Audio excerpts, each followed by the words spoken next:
వాళ్ళకి నీళ్ళు వస్తలేవు. ఇప్పుడు ఆ మధ్య బెల్ట్ ఇట్లా మొయిల్ ప్యాకేజ్ అసలు నీళ్ళే పోతాయి. వాళ్ళకు ఒక అరేంజ్ చేస్తామా? ఇప్పుడు మధ్యలో ఏడేడు ఉన్నాయి మీకు ఇష్యూస్? ఇంకా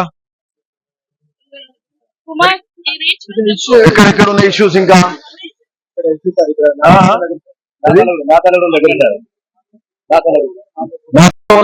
ఓకే, ఒకటే కాలం నడుస్తుంది, 2 కాలం మొత్తం ఊరిపోయింది. కిలోమీటర్ అది పోస్తుందా వెహికల్?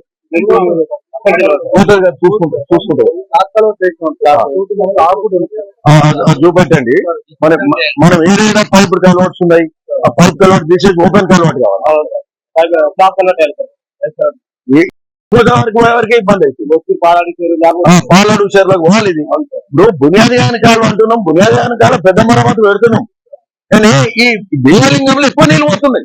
ఇప్పుడు ఇట్లా వాటర్ పోతుందంటే ఇక్కడ మంచి సంతోషంగా ఉంది.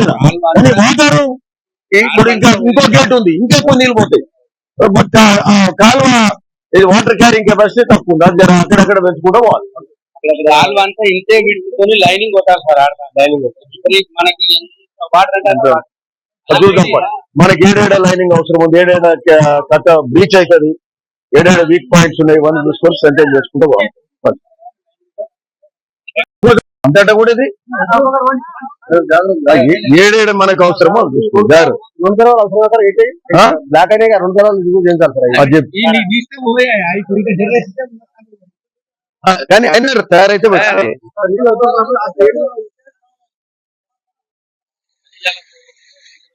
ఏది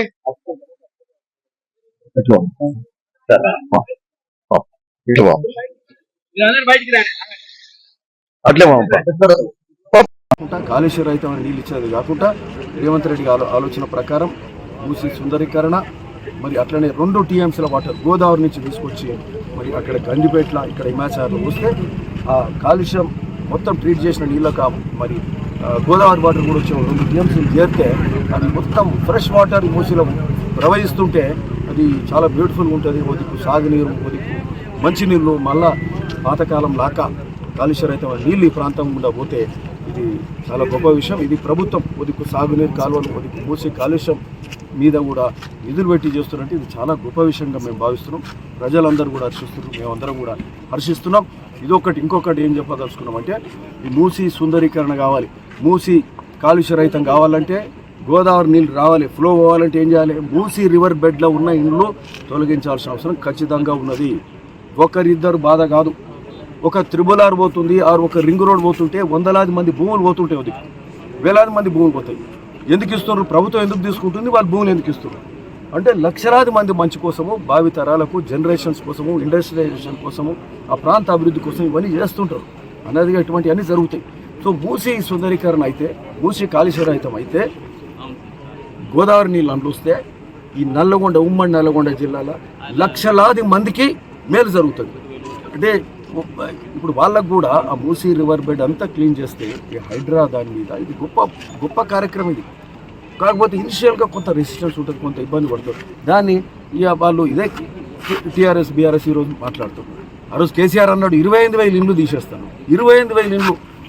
మేము 12,000 ఇండ్లు మూసీ రివర్ బెడ్ మీద మాట్లాడుతున్నాం. 12,000 ఇండ్లకు కూడా ఆల్టర్నేట్ ఫెసిలిటీలు ఇస్తామనే చెప్తున్నాం కదా.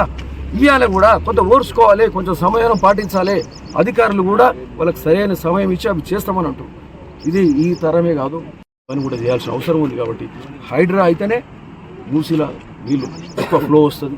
ఈ ప్రాంతం కూడా అంటే ఈ జిల్లా సౌత్ తెలంగాణ అంతా కూడా ఈ ప్రాంతం అంతా కూడా మంచిగా అవుతుంది. కాబట్టి హైడ్రా కూడా చాలా మంచిది. ఇది వచ్చే తరం ఎన్విరాన్మెంట్ బాగుండాలి. ఎన్విరాన్మెంట్ బాగుంటేనే మానవాళి కూడా మంచిగా ఉంటుంది. మనమే కాదు కదా, అన్ని వన్యప్రాణులు, అన్ని పశు పక్షాదులు అన్నీ మంచిగా ఉండాలి. ఈరోజు అన్నీ సో ఈ కాలుష్యమైన నీళ్ళు ఇవన్నీ కూడా పోవాలంటే హైడ్రా కావాలి, మూసీ రివర్ డెవలప్మెంట్ కావాలి. హైడ్రా అయితేనే ఒక పక్కకి ఇది అవుతుంది. సో అధికారులు కూడా కొంచెం సమయం పాటించి ఎవరికి ఇబ్బంది కలగకుండా వాళ్ళకి నచ్చజెప్పి చేయాలి. ప్రతిపక్షాలు ఒట్టిగా అడ్డగోలుగా దీన్ని పని కూడా చేయాల్సిన అవసరం ఉంది. కాబట్టి హైడ్రా హిట్ టీవీ యాప్ ని డౌన్లోడ్ చేసుకోండి. ఇందులో short news, live news, entertainment movies అన్ని అవైలబుల్ గా ఉన్నాయి. Please download hit TV app. Hit TV app ని ఫ్రీగా డౌన్లోడ్ చేసుకోండి.